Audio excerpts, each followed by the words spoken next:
I stay overnight at Balladonia in one of their cabins to dry my gear and meet Peter, staying next door. We decide to ride the last 200 kilometres of the Nullarbor to Norseman together.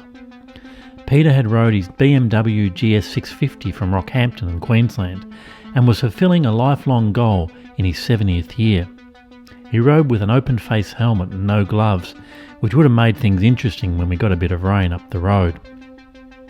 He told me, "I once worked with a guy in the government.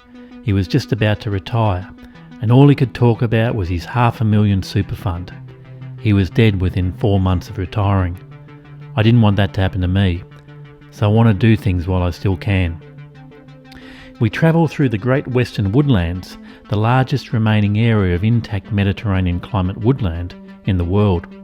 It covers an area the size of England, 16 million hectares. It is so great to learn about and see these unique parts of my own country. I previously had no idea about this place. I decide to head to Kalgoorlie in order to get a new rear tyre fitted. Kalgoorlie was a place that had fascinated me. I'd heard it was a rough and ready mining town with 50 pubs and barmaids called skimpies that get around in little more than their underwear. I'd also heard about Hay Street, the red light district, which used to host 18 working brothels. What I found was a town whose glory days were long behind it. Yes, the buildings were magnificent, the pubs huge museums to Australia's drinking culture, ornately fitted with chandeliers and statues of sirens riding dolphins, but many of the grand old buildings were in disrepair, and even those with a fresh coat of paint were no longer serving their original purpose, a pet meat supply with a pressed tin roof being a fine example. And the infamous Hay Street now only had 2 brothels, and one only surviving by opening its doors to tourists, giving them an insight into the salacious business of prostitution. I took the tour guided by Carmel, a madam of 24 years, with the most ridiculous posh English accent I'd ever heard. Butter wouldn't melt in sweet Carmel's mouth.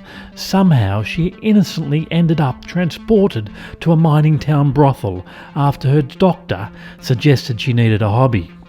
She went on to tell us that because Kalgoorlie was a family town, the working girls were not allowed to frequent the town without an escort, pardon the pun, and couldn't date local men or buy local houses.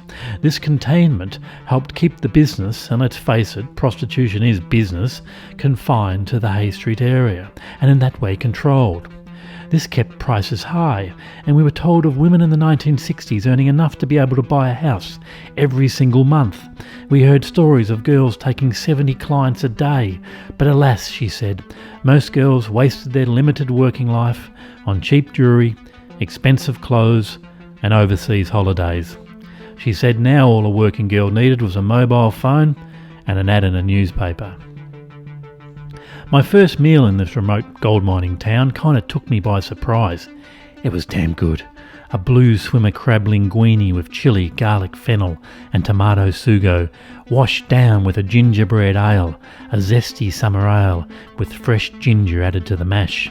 I met Beck, who drove a truck in the super pit. I rudely asked her how much she earned, hearing tales of the big dollars the mining industry offered.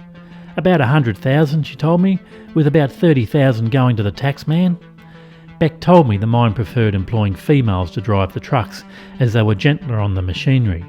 They even had hours set up that allowed mums to collect their kids from school. I silently smiled to myself and thought, 20 years ago, women earned their money in Kalgoorlie on their backs. Now, they earn it sitting on their bums.